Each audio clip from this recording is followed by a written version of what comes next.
올해 8월 15일은 우리나라가 일본 제국주의 압제에서 해방된 지 74주년이 되는 날입니다. 우리에게 광복은 하나님이 주신 축복이요 민족의 큰 기쁨이 아닐 수 없습니다. 그러나 최근 한일 간의 깊은 갈등과 분쟁을 보면서 국민의 한 사람으로서 마음이 심히 무겁고 답답함을 감출 수가 없습니다. 과거 우리는 일제강점기 35년 동안 억압과 착취 속에 큰 고통을 당해왔습니다. 더욱이 우리 기독교 대한 성결교회는 근본 교리인 사중복음, 중생, 성결, 신유, 재림 중에 재림이라고 하는 이 교리가 천황 숭배 사상에 위배된다 하여서 1943년 5월부터 다수의 교역자와 그리고 성도들이 체포되어 옥고를 치르거나 순교를 당했습니다. 그리고 9월에는 예배와 집회금지를 당했고 또 12월에는 강제해산을 당했던 뼈아픈 역사를 가지고 있는 것이 바로 우리 기독교 대한 성결교회입니다. 그럼에도 불구하고 3.1운동을 비롯해서 애국 열사들의 항거와 순교자들의 피를 하나님이 받으시고 대한민국의 해방과 기쁨과 자유를 허락해 주셨습니다.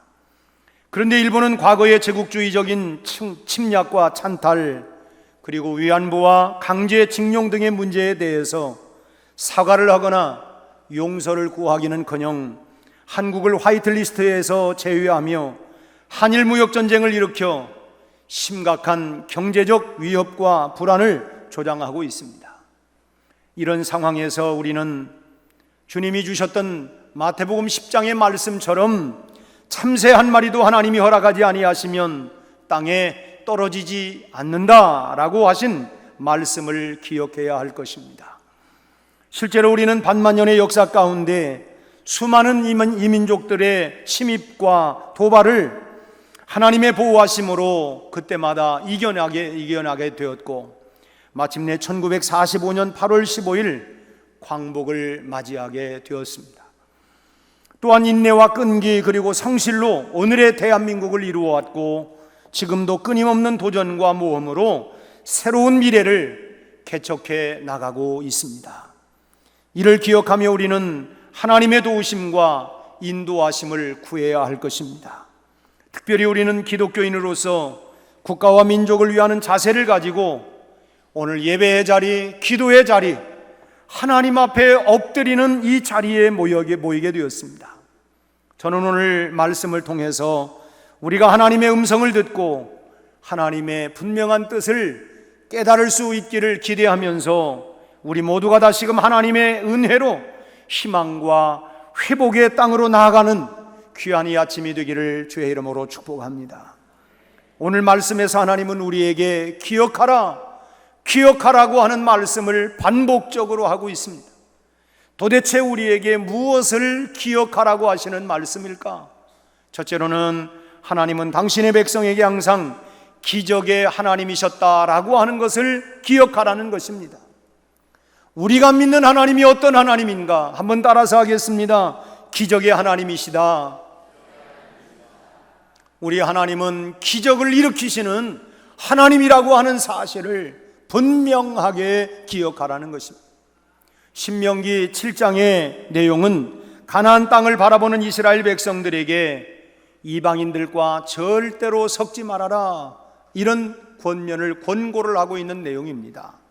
그리고 하나님이 주신 명령과 규례와 법도를 잘 듣고 지켜 행한다면 하나님께서 백성을 사랑하고 지켜주시고 복 주시겠다라고 분명히 약속을 하고 있습니다. 그럼에도 불구하고 막상 그들이 살아가는 삶의 환경과 상황 속에 두려워하는 백성들을 향해서 강하게 권면하고 있는 내용이 오늘 본문의 이 7장 전후의 내용입니다. 본문 시작되었던 17절 말씀을 한번 읽겠습니다. 내가 혹시 심중에 이르기를 이 민족이 나보다 많으니 내가 어찌 그를 쫓아낼 수 있으리요 하리라마는 저 민족들은 우리보다 힘이 강하고 군사력이 강하고 경제력이 강하고 저렇게 우리보다 비교할 수 없을 만큼 강한 저 민족을 우리가 어떻게 쫓아낼 수 있으리요마는 이런 마음이 그들 마음 가운데 있는 거예요. 하나님은 지금 이스라엘 지도자와 백성들이 가나안 전쟁을 앞두고 두려워하고 있는 그런 마음을, 그들의 마음을 다 알고 계셨어요. 가나안 거민들의 외형적인 우세함 때문에 지레 겁먹고 그들은 38년 전에 저질렀던 것과 같은 구세대의 잘못을 범하지 않도록 하기 위하여서 모세가 다시 한번 그들을 권면하고 있는 내용입니다. 그들이 38년 전에 무슨 일이 있었습니까? 민수기 13장 25절 이하의 14장 25절까지 말씀을 쭉 읽어보면 가데스 바네아에서 모세가 12명의 정탐꾼들을 불러가지고 모세가 그 12명의 정탐꾼을 세워서 가데스 바네아에서 가나안을 정탐하고 40일 동안 정탐을 하고 돌아오게 합니다. 우리가 잘 아는 바와 같이 그들 가운데 두 사람은 하나님이 우리를 위하시면 능히 그 땅은 우리의 밥이다 라고 했지만 10명의 사람들의 보고는 그 땅이 기름진 땅이고 젖과 꿀이 흐르는 땅은 맞지만 그 땅 거민들은 네피림이요 그들은 장대하고 군사력이 막강하고 우리는 그들에 비하면 메뚜기 떼와 같다. 완전히 그들의 모습을 보고 기가 죽고 두려워하는 마음속에 발 한 발짝을 뛸 수 없는, 그래서 그들이 절망하고 있는 상황이었습니다. 모세는 이스라엘 신세대에게 가나안 땅에서의 복된 삶에 대한 기대감을 한껏 고취시킨 다음에 이제 그 가나안 땅을 담대히 정복하라고 권면하고 있는 것입니다. 이것은 바로 하나님이 주신 말씀입니다. 가나안 족속의 군사력이나 수요의 많은 것에 절대로 겁먹지 말고 애국과 광야에서 목도한 바와 같이 하나님의 크신 능력을 기억하면서 당당하게 여호와의 군대로서 전쟁을 치를 것을 권면하고 있는 것입니다. 역사의 하나님은 오늘의 하나님이요 그 하나님은 내일의 우리 모두의 소망의 하나님이 되시는 줄로 믿습니다. 비록 이스라엘 백성의 눈앞에 닥친 가나안 땅의 족속이 수요가 많고 그들의 군사력이 강하다 할지라도 하나님은 과거에서 오늘까지 당신의 백성을 지켜주셨을 뿐만 아니라 앞으로도 지켜주실 그런 하나님이십니다. 하나님은 애굽에서 종살이하는 백성들을 위해서 이미 모세를 준비시켰고 홍해를 건너게 하셨고 만나와 메추라기를 먹이게 하셨고 그들에게 성막과 십계명을 주셨고 수많은 기적과 그리고 구름기둥 불기둥의 임재, 여러분 이것이 선조들의 삶은 그야말로 그 광야의 혹독한 삶이었지만 돌이켜보면 다 이 모든 것들이 하나님이 우리를 보호하셨구나, 하나님이 우리를 지켜주셨구나, 그들의 삶은 기적의 간증이었습니다. 그러기에 하나님은 두려워하지 말고 백성들을 향하여 모세를 통해 강하게 권면하고 있는 것입니다. 그 권면의 내용이 뭡니까? 18절 말씀을 함께 읽겠습니다. 그들을 두려워하지 말고 내 하나님 여호와께서 바로와 온 애굽에 행하신 것을 잘 기억하라. 하나님이 그동안 어떻게 행하셨느냐, 그 하나님을 기억하라는 것입니다. 그리고 19절 말씀은 하나님께서 구체적으로 어떻게 그들을 보살피며 인도하셨는가 하는 구체적인 사례를 들고 있습니다. 19절 말씀을 함께 읽습니다. 내 하나님 여호와께서 너를 인도하여 내실 때에 내가 본 큰 시험과 이적과 기사와 강한 손과 편파를 기억하라. 내 하나님 여호와께서 내가 두려워하는 모든 민족에게 그와 같이 행하실 것이라. 할렐루야. 여러분, 하나님은 오늘 우리의 하나님이십니다. 우리 믿음의 선배들의 하나님이실 뿐만 아니라 우리의 다음 세대와 하나님을 섬기는 모든 자녀를 지켜주시는 살아계신 하나님이심을 믿으시기를 바랍니다. 우리는 일제에 1910년 나라의 주권을 빼앗기고 1945년 8월 15일 광복에 이르기까지 무려 35년간의 수치스러운 일제 강점기의 상처를 우리는 안고 살아왔습니다. 하지만 오늘 우리는 이 상처를 딛고 일어서서 광복 74주년을 기념하는 날을 맞이했습니다. 그것은 우리 민족의 가장 깊은 과거를 생각해 보고 싶지 아니한 우리의 또 한 번의 상처를 긁어대는 그런 아픈 그런 상처 중에 하나입니다. 그러나 우리는 이 상처를 기억하며 그 어둠에 함몰되어 슬퍼하거나 절망하지 말아야 합니다. 왜냐하면 그 가슴 아픈 역사에도 여전히 하나님의 통치와 회복하심이 분명히 있으셨고, 이 사실을 믿으면서 힘겨운 역사의 날들을 마치 하루처럼 써내려갔던 우리 믿음의 선조들의 삶의 간증이 있기 때문인 것입니다. 그들의 삶의 이야기가 오늘의 대한민국을 만들어냈기 때문에 여러분, 이것이 우리의 삶의 간증 아닙니까? 그들이 그 두려움 속에 넘어졌더라면 오늘의 대한민국은 일어날 수가 있지 못했을 것입니다. 그들은 그런 고난 앞에 꺾이지 아니하고 여러분, 하나님 앞에 눈물로 기도하며 하나님, 이 민족을 살려주세요, 이 민족을 구원해 주세요. 하나님께서 그들의 눈물을 기억하고 두려움 없이 이 민족을 다시금 살려준, 이것이 우리 민족이 가지고 있는 역사의 간증입니다. 그러기에 이제 우리는 그 하나님이 역사하셨던 것을 기억할 뿐만 아니라 두 번째로 이제는 기억하면서 기대함으로 나아가야 합니다. 한번 따라서 하겠습니다. 기억하면서 기대함으로 나아가자. 하나님이 행하셨던 일들을 기억하고 이제는 그 하나님이 행하실 일들을 기대하면서 우리는 미래를 향하여 나아가야 합니다. 오늘 본문의 20절 말씀을 같이 읽습니다. 내 하나님 여호와께서 또 왕벌을 그들 중에 보내어 그들의 남은 자와 너를 피하여 숨은 자를 멸하리니. 여기에 재미있는 단어 하나가 나옵니다. 왕벌. 이 왕벌이 아니고 그냥 왕벌이라고 그랬어요. 왕벌. 이 왕벌에 해당하는 히브리어는 칠화라고 하는 단어인데, 이 단어는 고통을 주다, 책찍질하다라고 하는 뜻의 어근 이 차라에서 파생된 말입니다. 이 단어는 주로 사해 주변의 사막을 포함한 팔레스타인 여러 지역에서 발견되고 있는 이 말벌을 가리키고 있는데, 이와 동일한 문맥이 출애굽기 23장과 여호수아 24장에도 이와 비슷한 문맥을 담고 있는 말씀이 기록되어 있습니다. 이 왕벌이 뜻하는 의미가 무엇일까? 신학자들은 대략 한 5가지로 이 말벌이 무언가를 의미를 이렇게 내놓았습니다. 첫째는 팔레스타인에 자생하고 있는 실제 말벌이다. 두 번째는 자연적인 재해다. 세 번째는 하나님의 초자연적인 재해다. 네 번째는 애굽의 군대를 가리킨다.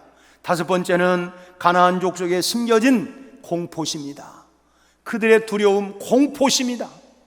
그러나 문맥에게 그 맥락과 함께 등장하고 있는 출애굽기 23장 28절 말씀을 보면 같이 한번 읽겠습니다. 내가 왕벌을 내 앞에 보내리니 그 벌이 휘 족속과 가나안 족속과 헷 족속을 내 앞에서 쫓아내리라.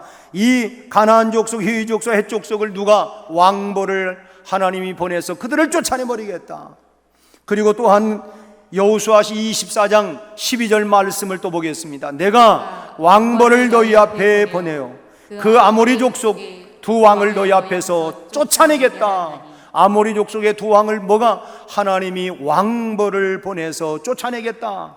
그래서 이 두 구조를 참조한다고 하면 하나님이 직간접적인 방법과 사건을 통해서 도우심을 베푸시는 행위를 은유적인 표현으로, 그 왕벌이 뭔지는 모르지만 하나님께서 하나님의 방법으로 내가 그들을 쫓아내겠다, 은유적인 표현으로 우리가 받아들이는 것이 가장 무리 없는 그런 해석입니다. 그리고 이어지는 21절에 가서는 뭐라고 합니까? 21절, 너는 그들을 두려워하지 말라. 너희 하나님 여호와 곧 크고 두려운 하나님이 너희 중에 계심이니라. 그 하나님이 너희 중에 함께 있다. 오늘 그 하나님이 여러분과 함께하고 계심을 믿으시기를 바랍니다. 오늘 여러분들을 두렵게 만드는 게 무엇입니까? 무엇 때문에 여러분 두려워하십니까? 여러분, 그 하나님이, 왕벌을 보내시는 하나님이 여러분과 함께 계십니다. 할렐루야. 너는 두려워하지 마라. 하나님은 크고 두려운 하나님이라고 말씀하고 있습니다. 우리는 오늘 역사의 현장에서 보이지 아니하는 총성이 난무하는 2019년형 무역전쟁을 치르고 있습니다. 이 전쟁 앞에 어떤 이는 분노하고, 어떤 이는 절망하고, 어떤 이는 방관하고, 어떤 이는 이 와중에 굴복하거나 거꾸로 찬양하는 이들도 있습니다. 이것으로 인하여 우리는 국론이 분열되어서는 절대로 안 될 것입니다. 우리는 하나님의 백성으로서 먼저 믿음으로 하나가 되어야 할 것입니다. 그리고 역사의 주관자가 되시는 하나님을 기억하고 앞으로 역사하실 하나님을 기대하면서 이 소망 가운데 우리가 서야 할 자리를, 있어야 할 자리를 지키고 또 걸어가야 할 길을 당당히 우리는 걸어가야 할 것입니다. 우리 하나님은 사랑의 하나님이시지만 때로는 크고 두려운 하나님이시기에 우리는 하나님을 향한 두려움과 소망의 기대가 반드시 우리 안에 살아나야 할 것입니다. 그 하나님을 우리가 기억하고 그 하나님을 기대하며 소망 가운데 우리 모두가 다 나가시기를 주의 이름으로 축원합니다. 그러기에 이제 우리는 절망을 이기는 부활신앙과 함께 우리가 걸어가야 할 길은 이제는 사랑의 길입니다. 한번 따라서 합니다. 부활신앙에서 사랑의 길로. 유진 피터슨은 부활을 믿는 것을 넘어서 부활을 산다고 말을 했습니다. 그 말이 딱 맞는 말씀. 이제 우리는 부활신앙으로 하나가 되어야 합니다. 또한 하나님의 승리를 믿고 두려움을 이기며 서로 돌아보는 삶으로 나아가야 합니다. 근본 백색국가 배제 사태와 국제정세로 우리 국가의 경쟁력이나 경제 성장률은 하락할 것이 뻔합니다. 이로 인해서 빠르게는 몇 개월 내로 충격이 우리 각자 개인에게 전해질 수가 있을 것입니다. 하지만 지난 날을 돌아보면 우리 대한민국은 이보다도 더 훨씬 몇 갑절 더 큰 위기도 다 이겨냈습니다. 돌아보면 우리 민족 역사 가운데에 순환과 고난의 역사에서 지금보다도 훨씬 더 어려운 것도 다 극복하고 이겨냈습니다. 그래서 여러분, 이때 우리가 중요한 한 가지가 있습니다. 한번 따라서 하겠습니다. 멀리 가려면 반드시 함께 가야 한다. 그렇습니다. 각자 나 혼자만 빨리 달리려고 하는 것이 아니라 우리 모두가 함께 멀리 미래의 역사를 바라보고 가려고 하면 우리는 함께 가야 할 줄로 믿습니다. 사도 바울은 에베소서 4장 3절 말씀에서 우리에게 이렇게 말씀을 하고 있습니다. 우리 한번 같이 한번 읽겠습니다. 평안에 매는 줄로 성령이 하나 되게 하신 것을 힘써 지켜라. 세번역 성경에는 이 말씀이 이렇게 되어 있습니다. 성령이 여러분을 평화의 띠로 묶어서 하나가 되게 해주신 것을 힘써 지키십시오. 힘써서 지키라고 말씀을 해요. 우리는 이 말씀을 붙들고 어려운 난국을 이겨내야 합니다. 우리가 하나님 앞에 바로 서서 우리의 힘이 약하면, 우리가 부족하다고 생각되면 하나님이 가나안 정복 전쟁에서 이 왕벌을 보내겠다고 약속하셨던 것처럼 우리에게도 왕벌을 보내실 것을 믿고 국민의 책임을 다해 나간다고 하면 반드시 승리가 오게 되는 날이 올 줄로 믿습니다. 인류 역사상 수많은 위침을 받고도 국가와 문화의 정통성을 잃지 않은 그런 나라가 자랑스러운 우리 대한민국입니다. 그들이 대한민국을 몰라도 너무 모르는 거예요. 한 번 짓밟았다고 또 짓밟힐 줄 알고 너무 모르는 것입니다. 여러분, 위기라고 하는 단어는 위험과 기회라고 하는 단어가 합성되었습니다. 그래서 위기는 위험한 기회다. 위험이지만 우리에게는 도리어 기회가 올 수 있는 것입니다. 여러분, 창세기 50장 20절에서 요셉은 형들에게 이런 고백을 합니다. 같이 한번 읽습니다. 당신들은 나를 해하려 하였으나 하나님은 그것을 선으로 바꾸사 오늘과 같이 많은 백성의 생명을 구원하게 하시려 하셨나니. 당신들은 나를 해하려고 했지만, 당신의 나라는 우리를 해하려고 했지만, 하나님은 왕벌을 보내어서, 실제로 하나님은 유엔을 통하여, 미군을 통하여 그들이 우리의 왕벌이었습니다. 그들을 통해서 선을 바꾸어서 오늘 우리 민족에 다시 한번 새로운 여러분 국가를 조성하고 나갈 수 있는 기회를 주시지 않았습니까? 당신들은 우리를 해하려고 했지만 하나님은 그것을 선으로 바꾸어서 이 백성들의 생명을 구원하게 하실 거라고 하는 이 말씀을 붙잡고 나가시기를 바랍니다. 여러분, 대한민국은 더 강해질 것입니다. 남북 통일을 위해 경제력 강화와 체질 개선을 할 수 있는 기회입니다. 여러분, 우리가 어려움이 오지만 그건 다시 한번 우리를 돌아보면서 다시 한번 새롭게 전진해 나갈 수 있는, 여러분, 위기가 기회가 될 수가 있는 거예요. 일본이 우리를 해하려 하지만 하나님은 그것을 선으로 바꾸셔서 통일을 이루게 하심으로 초인류 국가를 세워 세계 선교의 중심 국가로 사용해 가실 줄로 믿습니다. 일본은 과거에도 그리고 그 이후 지속적으로 우리나라와 민족에게 많은 상처를 주었고 그것을 멈추지를 않았습니다. 그러나 행동으로 지은 죄보다도 무거운 것은 바로 회개하지 않는 죄입니다. 회개하지 않는 죄보다도 더 무거운 것은 충분히 보상했다고 생각하는 죄입니다.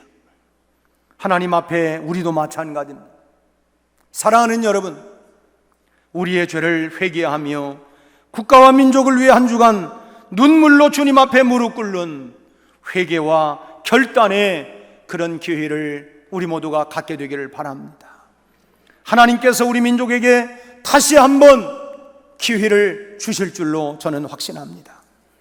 오는 한 주간을 저는 총회장으로서 기독교 대한 성결교회의 모든 교회에 아침 금식기도 주간으로 선포를 했습니다. 우리 교회도 당연히 여러분 모두가 오는 한 주간 동안 금식하고 침묵하며 하나님 앞에 회개하는 한 주간을 갖게 되기를 바랍니다. 이스라엘 백성들은 역사적인 위기 앞에서 죄를 뒤집어쓰고 그들은 금식했습니다. 금식의 첫 번째 목적은 일본과의 갈등 해결이 아니라 우리의 죄를 먼저 하나님 앞에 고백하고 회개하는 것입니다. 한국교회와 우리 성결교회의 성결성 회복을 위해 우리는 기도해야 합니다. 교회가 교회되기 위해서, 예배가 참된 예배가 되기 위해서 그리스도인이라고 하는 이름만 가지고 있지만 그리스도인다운 모습을 잃어버렸던 이 모습을 우리가 회개하고 참 그리스도인이 되기 위해서 먼저 하나님 앞에 우리의 가슴을 찢고 회개하며 기도해 나가야 할 줄로 믿습니다. 여러분, 우리가 금식할 때에 하나님이 기뻐하는 금식은 이 민족과 우리를 결박하고 있는 모든 문제를 여러분 해결받을 수 있는 지름길입니다. 우리가 죄를 회개하고 금식하며 기도하면 하나님께서 반드시 회복의 은혜를 부어 주실 줄로 믿습니다. 여러분, 이 민족에는 희망이 있습니다. 과거에 하나님이 역사하셨던 그 하나님을 기억하며 앞을 우리가 소망하며 우리가 이제는 여러분 사랑으로 우리가 나갈 때에 다시 한번 하나님께서 이 민족의 새 역사를 써내려가고 여러분 다시 한번 이 민족을 축복해 주실 줄로 믿습니다. 그런 믿음을 가지고 우리가 한 주간 동안 아침 금식을 하며 매달려 기도할 때에 여러분 이 민족 소망이 있습니다. 하나님이 행하실 것입니다. 이 시간 우리 모두가 함께 합심하여 기도하겠습니다.